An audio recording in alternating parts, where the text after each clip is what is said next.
7 శనివారాల వ్రత కథ.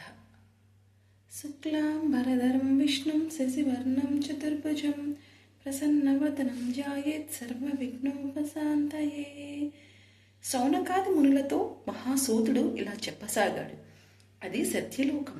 బ్రహ్మదేవుడు సరస్వతికి సృష్టి విశేషాలను వివరిస్తున్నారు.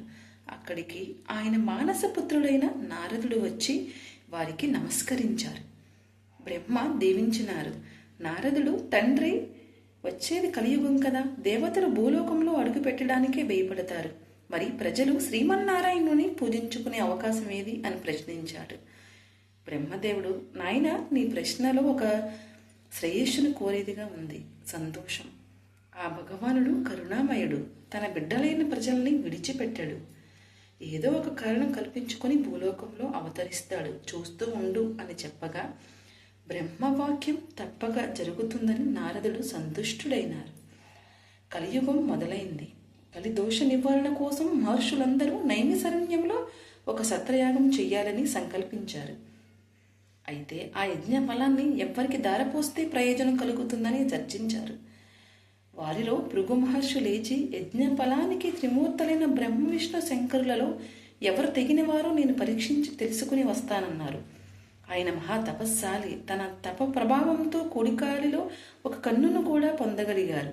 మునులతో భృగు మహర్షిని పంపడానికి ఆమోదించారు. ఆయన ముందుగా వెళ్ళి బ్రహ్మగారి ముందు ఉన్న ఆసనం మీద కూర్చున్నాడు. తనకు నమస్కరించలేదని బ్రహ్మకు భృగువు మీద కోపం వచ్చి మర్యాదలు చేయలేదు. దానితో భృగు మహర్షికి కోపం వచ్చి, మహా తపస్శాలి బ్రహ్మార్దినై నీ అంత వాడనైనా నన్ను అతిథిగా మన్నించలేకపోయినావు. సృష్టికర్తలని అహంకరిస్తున్న నీకు భూలోకంలో ఎక్కడ పూజ పురస్కారాలు లేకుండా పోవుగాక అని శపించారు. తర్వాత కైలాసానికి వెళ్ళాడు. అక్కడ పరమేశ్వరుడు పార్వతితో ఆనందనాట్యం చేస్తూ భృగువ రాకను గమనించలేదు. దానితో భృగు మహర్షి కోపిష్ఠుడై, మహేశ్వర, నీవు పార్వతీదేవితో ఆనందనాట్య విలాసాలలో మునిగి మహాతపస్సారిని అతిథిని అయిన నన్ను నిర్లక్ష్యం చేశావు కనుక భూలోకంలో నీకు లింగ రూపంలో కానీ నిజ రూపంలో ఆరాధన జరగకుండాను గాక అని శపించారు. తర్వాత విష్ణులోకానికి వచ్చాడు. మాధవుడు పానుపు మీద పరుండి తనకు పాదసేవ చేస్తున్న లక్ష్మీదేవితో సరస సల్లాపాలు ఆడుతున్నారు. ముని రాకను గమనించలేదు. భృగువు వెళ్ళి, అతిథిగా వచ్చిన నన్ను అవమానిస్తావా అంటూ విష్ణుమూర్తి గుండెల మీద తన్నినాడు. ఒక్కసారిగా లోకాలన్నీ కంపించాయి. సముద్రాలు కలిగిపోయాయి. భూమి దద్దరిల్లిపోయింది. అయినా శ్రీ మహావిష్ణువు రవ్వంత కూడా ఆగ్రహించక పరమశాంత స్వభావంతో లేచి మునికి నమస్కరించి, మునీంద్ర, మీ రాక చేత వైకుంఠమే పావనమైనది. మీ రాకను గమనించలేదని నా వినయాన్ని మన్నించండి అంటూ భృగు మహర్షికి పాదాలు ఒత్తుతూ కాలిలో ఉన్న జ్ఞాననేత్రాన్ని చిదిమేశాడు. భృగు మహర్షికి గర్వభంగమైంది. విష్ణుమూర్తికి నమస్కరించి, ఓ దేవదేవ, మీ వంటి సత్యగుణ సంపన్నులు 14 లోకాలను ఏలును లేరు. నా అహంకారాన్ని మన్నించండి. మీరే లోక సంరక్షణకు తగిన వారు కాబట్టి భూలోకంలో కలిప్రభావం నశింపచేసే ధర్మ సంరక్షణ చేసి ప్రజల కష్టాలను తీర్చడానికి తప్పకుండా అవతరించాలి అని ప్రార్థించి తిరిగి భూలోకానికి వచ్చి మునులతో త్రిమూర్తుల్లోనూ పరమసాత్వికుడు శ్రీమన్నారాయణుడే, అతడే యజ్ఞఫలానికి అర్హుడని నిష్కరంగా చెప్పినారు. మునులందరూ సత్రయాగం చేసి ఆ ఫలాన్ని యజ్ఞపురుషుడైన గోవిందునికే దారపోశారు. అక్కడ వైకుంఠంలో లక్ష్మీదేవికి కోపం వచ్చింది. శ్రీహరి వక్షస్థలమే తన నివాసం. ఆ వక్షస్థలాన్ని ఒక ముని కాలితో తన్నినారు. అందుకు శ్రీహరి కోపించగా ఆయనకు చాలా మర్యాదలు చేసినారు. భర్తయే తను గౌరవించలేదు. అందుకే లక్ష్మికి కోపం వచ్చి భూలోకానికి ప్రయాణమైంది. లక్ష్మి లేని ఇల్లు కళాహీనమైంది. ఆమెను వెతికి తెచ్చుకోవడానికి భూలోకానికి ప్రయాణమైనాడు కేశవుడు. ఇంత భూదయం వచ్చి, దేవ, కలియుగంలో అధర్మం పెరిగింది, పాపభారము మోయలేకపోతున్నాను. నువ్వు భూలోకంలో అవతరించి నన్ను కాపాడని కోరింది. వెంటనే శ్రీ మహావిష్ణువు శ్రీనివాసుడనే పేరుతో భూలోకానికి అవతరించి లక్ష్మి కోసం వెతకడం ప్రారంభించాడు. శేషాద్రి కొండల్లో ఒక పుట్టను నివాసంగా చేసుకున్నాడు. శేషాద్రి పర్వత ప్రాంతాలను పరిశీలిస్తున్న చోళ మహారాజు ఆకాశరాజు తన సంతానం లేక పుత్రకామేష్ట చేయబోతూ భూమిని దున్నుతుండగా నాగలికి ఒక బంగారు పెట్టె తగిలింది. తెరిచి చూడగా మహాలక్ష్మి కళ్ళతో ఒక బాలిక కనిపించింది. ఆమెయే భూలోకానికి వచ్చిన శ్రీ మహాలక్ష్మి. ఆకాశరాజు సంతోషపడి ఆ పిల్లకు పద్మావతి అని పేరు పెట్టుకుని అల్లారు ముద్దుగా పెంచాడు. యుక్త వయస్సు వచ్చిన పద్మావతి ఒకసారి లక్ష్మిని వెతుకుతున్న శ్రీనివాసుని చూసి మోహించింది.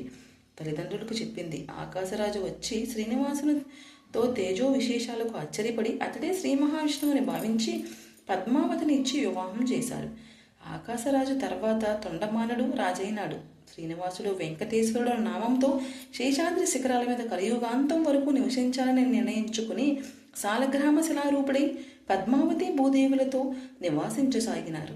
తొండమానుడు శ్రీ వెంకటేశ్వరునికి ఆలయం నిర్మించాడు. అప్పటి నుండి తనను సేవించే భక్తులకు కల్పవృక్షము లాంటి శ్రీనివాసుడు భక్తులను సంరక్షిస్తూ ఉన్నాడు. బ్రహ్మదేవుని వాక్యం ఇలా ఫలించింది.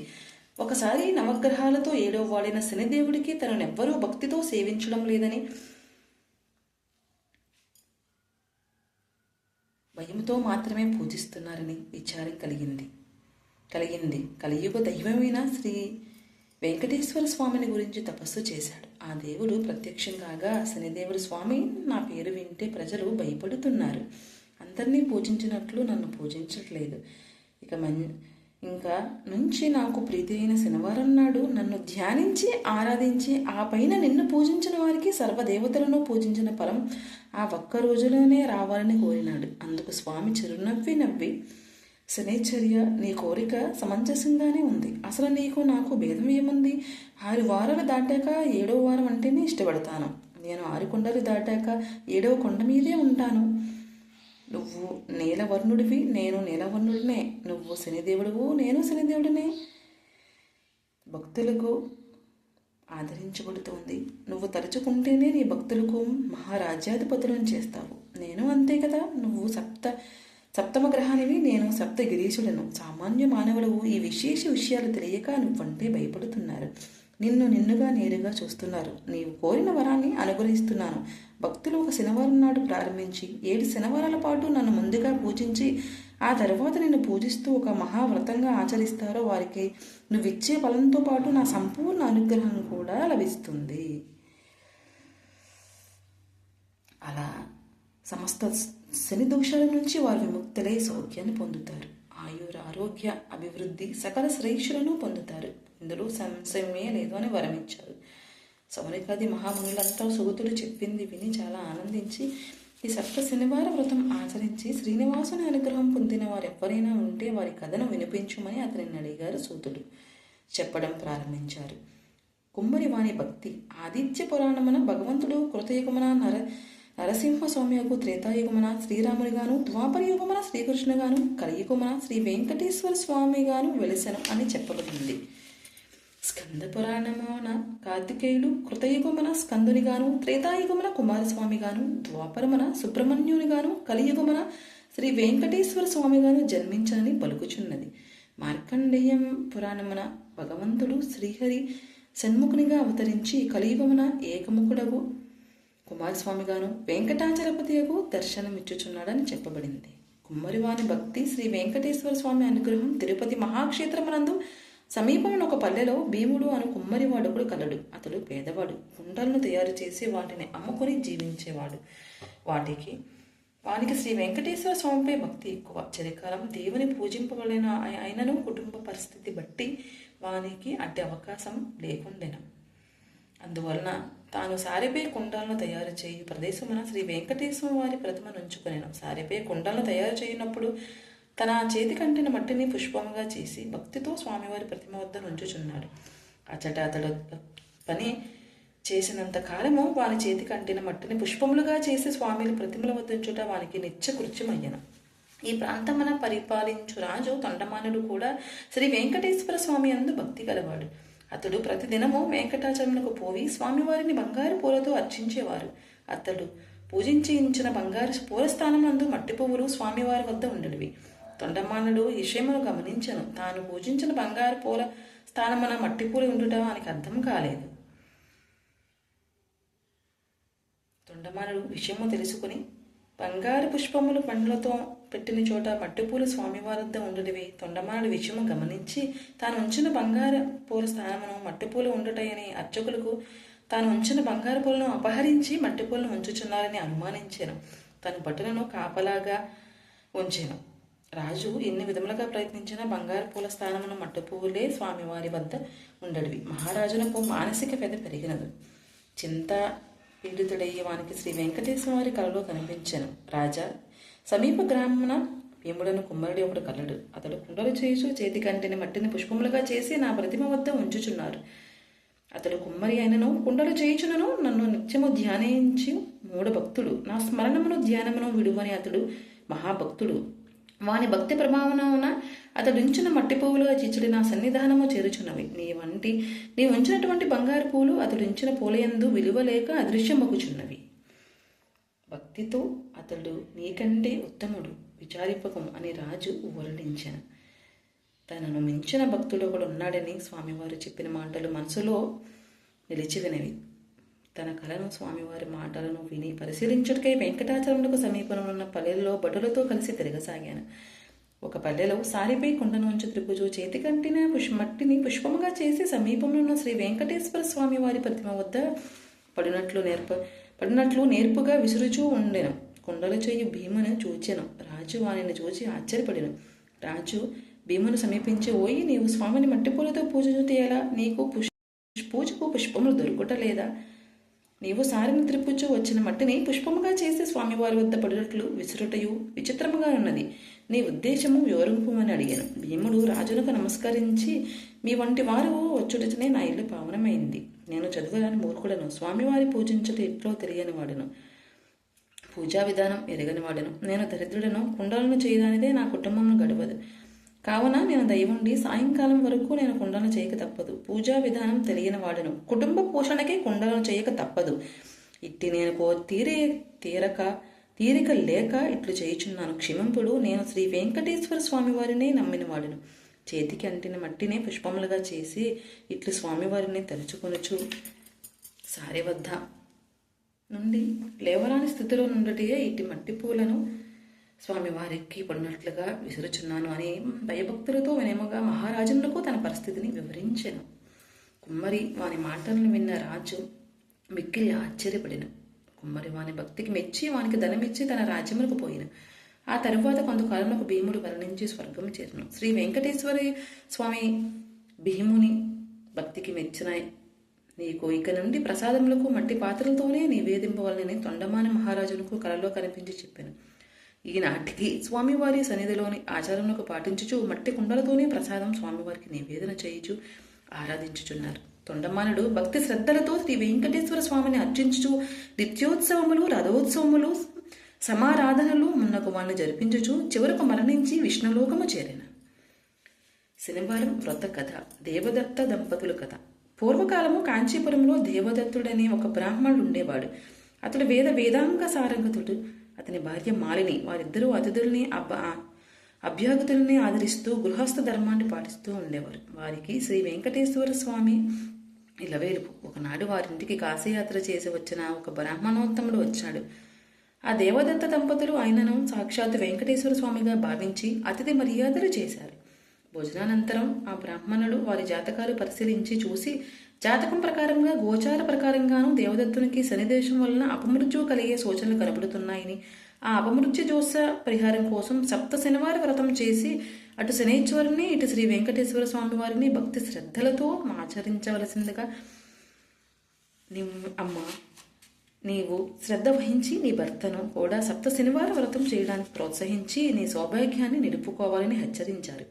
7 శనివార వ్రత విధానాన్ని కూడా వివరముగా బోధించి సెలవు తీసుకుని తన దారిని తను తిరిగి వెళ్లారు. దేవదత్తునికి తారాబలం, చంద్రబలం సరిపోయిన ఒక శుభదినాన ఆ దంపతులిద్దరూ బ్రహ్మముహూర్తాన తెల్లవారుజామున 4 గంటలకు లేచి స్నాన ధ్యానాదులు నిర్వర్తించి ఇంటిలో ఈశాన్య భాగాన పూజాపీఠం పెట్టి మంటపం వేసి వెంకటేశ్వర స్వామి చిత్రపటం పెట్టి పూజా సామాగ్రులు, నైవేద్య పదార్థాలు ఉదయం అంటే కొబ్బరికాయలు, అరటిపళ్ళు, నల్లద్రాక్ష పళ్ళు, 7 చిమ్మిడి ఉండలు సిద్ధం చేసుకుని ఉదయం పూజ చేసి ఆనాడు సాయంకాలం దాకా ఉపవాసం చేసి సాయంకాలం పళ్ళు కాయలతో పాటు 7 లడ్డూలు కూడా నైవేద్యానికి సిద్ధం చేసుకుని సాయంకాల పూజ చేసుకుని ఒక బ్రాహ్మణుని పిలిచి ఆయనకు భోజనం పెట్టి ఆ పైన వారు భుజించి మొదటి రోజు వ్రతం యథావిధిగా నిర్వర్తించారు. ఆ విధముగా వరుసగా 7 శనివారాల పాటు వ్రతాన్ని భక్తి శ్రద్ధలతో కొనసాగించారు. 7వ శనివారం నాడు వ్రతము పరిసమాప్తి చేసి భోజనం చేసి కొంతసేపు వెంకటేశ్వర స్వామి వారి మహిమలు వర్ణించుకుంటూ కాలక్షేపం చేసి ఏ నడిజాములోనూ కొంచెం నిద్రించేవారు. ఆ దంపతుల భక్తి శ్రద్ధలకు పూజా విశేషాలకు ప్రసన్నుడై శ్రీ వెంకటేశ్వర స్వామి వారు మాలినీదేవికి స్వప్నంలో సాక్షాత్కరించి, ఓ పరమసాధ్వి, మీ దంపతులిద్దరూ భక్తి శ్రద్ధలతో చేసిన శనివార వ్రతానికి నాకు చాలా సంతృష్టి కలిగింది. ఆ వ్రత ప్రభావం వలన మీ భర్తకు శనైశ్వర దోషం, అపమృత్యు భయం కూడా తొలగిపోయింది.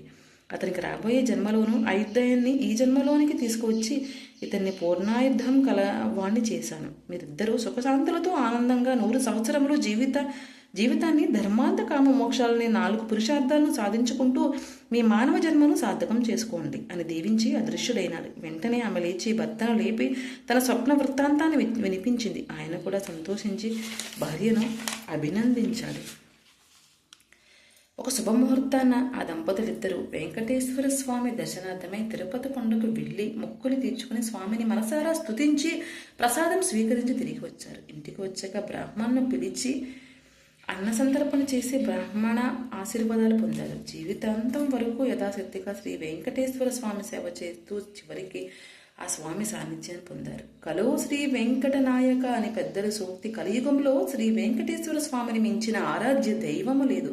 ఈ శనివార వ్రతంతో ఆయన ఆరాధించిన వారికి శని దోషాలు తొలగి శ్రీ స్వామి అనుగ్రహం లభిస్తుందని సూతుడు సౌనకాది మహామునులకు వినిపించారు. వారు విని ఆనందించారు. కలియుగమున శ్రీ వెంకటేశ్వర స్వామియే ప్రత్యక్ష దైవం. భక్తి శ్రద్ధలతో ఆ స్వామివారిని అర్చించిన వారికి ఇహపర లోకముల యందు భోగ భాగ్యములు కలుగుచూ శ్రీ స్వామివారికి మిక్కిలి ఇష్టమైన ఈ శనివార వ్రతమును చేసిన వారికి ఉన్న కష్టములు తీరును, గ్రహబాధలు పోవును, సంపదలు భోగములు కలుగును, వారి కుటుంబములకు సర్వ శుభములు కలుగును. శనివార వ్రతం ఆచరించని వారికి అసాధ్యమే లేదు. ఈ కలియుగమున శనివార వ్రతం మానవులకు కల్పవృక్షం వంటిది. శనివార వ్రతమును చేసి స్వామివారిని అర్చించి స్తుతించి ఈ కథను చదువుకునే వారు ధన్యులు. శ్రీ వెంకటేశ్వర స్వామి సర్వదేవతా స్వరూపుడు. ఆయనను అర్చించినచో అందరి దేవతలను అర్చించినట్లే అగును. ఆయన సంతోషించినచో దేవతలందరూ సంతోషించినట్లే. పూజలో వస్తు సామాగ్రి అయిన మన సంపద ఆడంబరములను వీటికన్నను మనలోని భక్తి శ్రద్ధలే ముఖ్యములు. కావున మనము అందరము యథాశక్తిగా శనివార వ్రతమును ఆచరించి శ్రీ వెంకటేశ్వర స్వామివారి అనుగ్రహమును మన కర్తవ్యం, మన బాధ్యత. అనుగ్రహాలకి పాత్రులవుతారని. ఓం నమో భగవతే వెంకటేశాయ. గోవింద గోవింద.